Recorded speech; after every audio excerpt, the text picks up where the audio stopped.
حاتم جنگل میں چلا جا رہا تھا کہ اسے ایک کتا زبان نکالے دکھائی دیا۔ حاتم نے اسے گود میں اٹھا لیا اور پانی تلاش کرنے لگا۔ اتنے میں ایک گاؤں نظر آیا۔ گاؤں والوں نے حاتم کو روٹیاں اور چھاچھ دی۔ اس نے وہ روٹیاں اور چھاچھ کتے کے آگے رکھ دی۔ کتے نے پیٹ بھر کر کھایا۔ حاتم شفقت سے کتے کے سر پر ہاتھ پھیرنے لگا۔ اتنے میں ایک سخت چیز اس کے ہاتھ لگی۔ جب غور سے دیکھا تو لوہے کی کیل تھی۔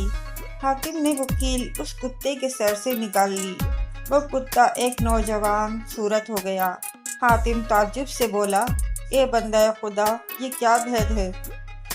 جوان حاتم کے پاؤں پر گر پڑا اور بولا، اے بزرگ، میں ایک بڑی دولت والا سوداگر کا بیٹا ہوں۔ میرے باپ نے میری شادی کر دی تھی۔ کچھ دنوں بعد میرے باپ کا انتقال ہو گیا۔ میں تجارت کی غرض سے جب چین گیا تو میری بدذات بیوی نے میرے غلام سے شادی کر لی۔ جب لوٹ کر آیا تو اس نے سوتے میں کیل میرے سر میں ٹھوک دی۔ اس کیل نے مجھے کتا بنا دیا۔ پھر اس نے دھتکار کر مجھے نکال دیا۔ وہاں کے بھی کتے بھونکنے لگے اور مجھ پر جھپٹ پڑے۔ دہشت سے شہر چھوڑ کر اس جنگل میں بھوکا پیاسا پھر رہا ہوں۔ اللہ کے فضل سے آج تو آیا اور مجھے کھانا کھلایا، پانی پلایا اور آدمی بنایا۔ حاتم یہ سن کر بولا، اے عزیز، تیرا گھر کس شہر میں ہے؟ اس نے کہا، 3 دن کی راہ پر ہے۔ اس شہر کو صورت کہتے ہیں۔ حاتم نے کہا، اسی شہر میں تو حارث سوداگر بھی رہتا ہے۔ اس کی بیٹی کے سوال پورے کرنے نکلا ہوں۔ اچھا تو اس کیل کو اپنے پاس رکھ۔ خرس وہ اسی ڈب کی باتیں کرتے چل نکلے۔ 3 روز کے بعد اس شہر میں داخل ہوئے۔ وہ جوان حاتم کو اپنے گھر لے گیا۔ حاتم کو ڈیوڑی پہ بٹھایا اور خود اندر گیا۔ تمام لونڈی غلام اس کے پاؤں پر گر پڑے۔ اس کی بیوی اور وہ غلام سو رہے تھے۔ نوجوان نے اس غلام کی گردن کاٹ ڈالی اور وہ کیل بیوی کے سر پہ ٹھوک دی۔ وہ وہیں کتیا ہو گئی۔ تب وہ اسی رسی سے باندھ کر باہر لایا اور حاتم کا ہاتھ پکڑ کر اندر لے گیا اور کہا، یہ وہی مکار عورت ہے اور یہ وہی نمک حرام غلام ہے۔ یہ کہہ کر اس نے غلام کو صحن میں گاڑ دیا اور صبح ہوئی تو حاتم اس سے رخصت ہو کر سرائے میں آیا اور اس سوداگر بچے سے ملا۔ سوداگر بولا کہ اب ایک مدت سے وہ آواز نہیں آتی۔ حاتم نے کہا، اب اللہ کے فضل سے اس کی خبر لے آیا ہوں۔ یہ کہہ کر وہ حارث کے گھر گیا اور حارث کی بیٹی پردہ ڈلوا کر اندر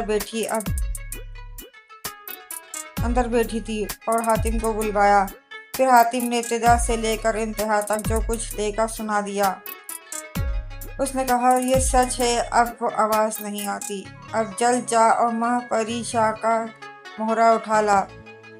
حاتم حارث کی بیٹی سے رخصت ہو کر سوداگر کے پاس آیا اور بولا کہ اب میں اس کا تیسرا سوال پورا کرنے جاتا ہوں۔ یہ کہہ کر اس نے جنگل کی راہ لی۔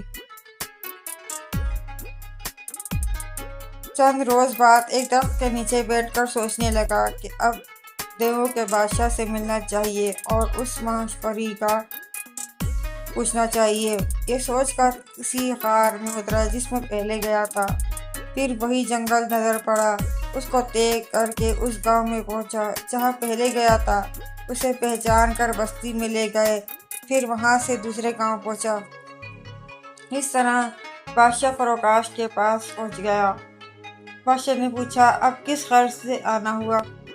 حاتم نے کہا، ماہ پری شاہ کے ہاتھ میں شاہ مہرہ ہے، اس کو لینے آیا ہوں۔ بادشاہ بولا، اے جوان، وہ مہرہ لینے کی کس کو طاقت ہے؟ دیووں کی مجال کہ وہاں جائیں تو بیچارہ کس شمار میں ہے؟ حاتم نے کہا، جس نے مجھے یہاں بھیجا ہے وہی وہاں تک بھی پہنچا دے گا۔ تم صرف ایک شخص میرے ساتھ کر دو۔ 1 مہینے کی مسافت پر حاتم ماہ پری شاہ کی سرحد پر پہنچ گیا۔